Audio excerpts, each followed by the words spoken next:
विपश्यना सीखने के लिए यह आवश्यक है कि किसी योग्यता प्राप्त आचार्य के सानिध्य में एक 10 दिवसीय आवासीय शिविर में भाग लिया जाए।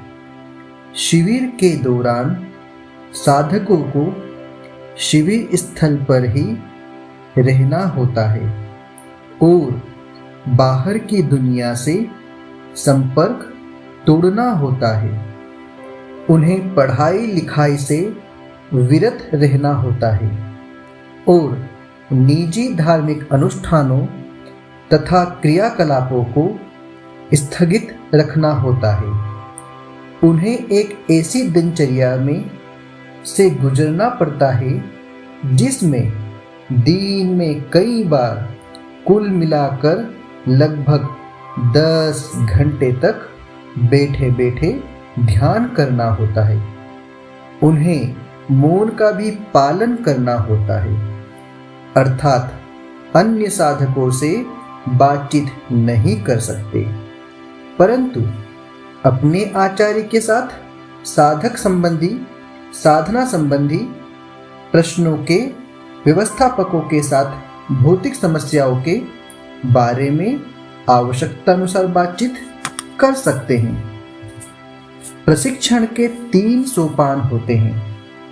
पहला सोपान, साधक उन कार्यों से दूर रहे जिनसे उनकी हानि होती हो।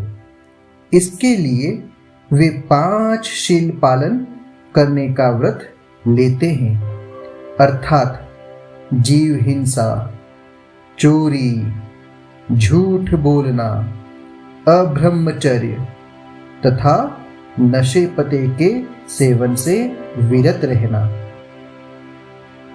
इन शीलों का पालन करने से मन इतना शांत हो जाता है कि आगे का काम करना सरल हो जाता है। दूसरा सोपान है, पहले 3.5 दिनों तक अपने सांस पर ध्यान केंद्रित कर आनापान नाम की साधना का अभ्यास करना होता है।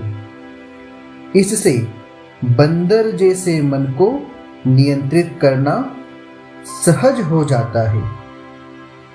शुद्ध जीवन जीना और मन को नियंत्रित करना, ये 2 सोपान आवश्यक है और लाभकारी भी।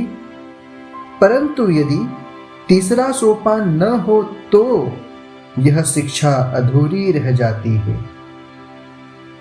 तीसरा सोपान है, अंतर मन की गहराइयों में दबे हुए विकारों को दूर कर मन को निर्मल बना लेना।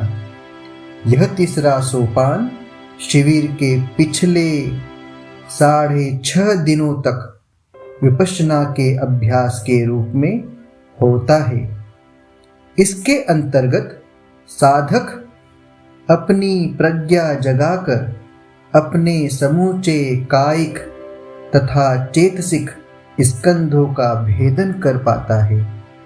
साधकों को दिन में कई बार साधना संबंधी निर्देश दिए जाते हैं और प्रतिदिन की प्रगति श्री गोविंदका जी की वाणी में टेप पर सायंकालीन प्रवचन के रूप में जतलाई जाती है।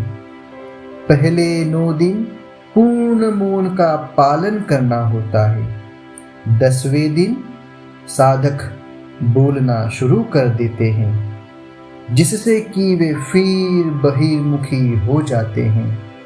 शिविर 11वें दिन प्रातःकाल समाप्त हो जाता है। शिविर का समापन मंगल मैत्री के साथ किया जाता है, जिसमें शिविर काल में अर्जित पुण्य का भागीदार सभी प्राणियों को बनाया जाता है। इस प्रकार एक 10 दिवसीय विपश्यना का अभ्यास करेंगे तो आप आगे स्वतः अपनी साधना पुष्ट करते चले जाएंगे। अभ्यास के द्वारा पुष्ट होती चली जाएगी, पुष्ट होती चली जाएगी, पुष्ट होती चली जाएगी।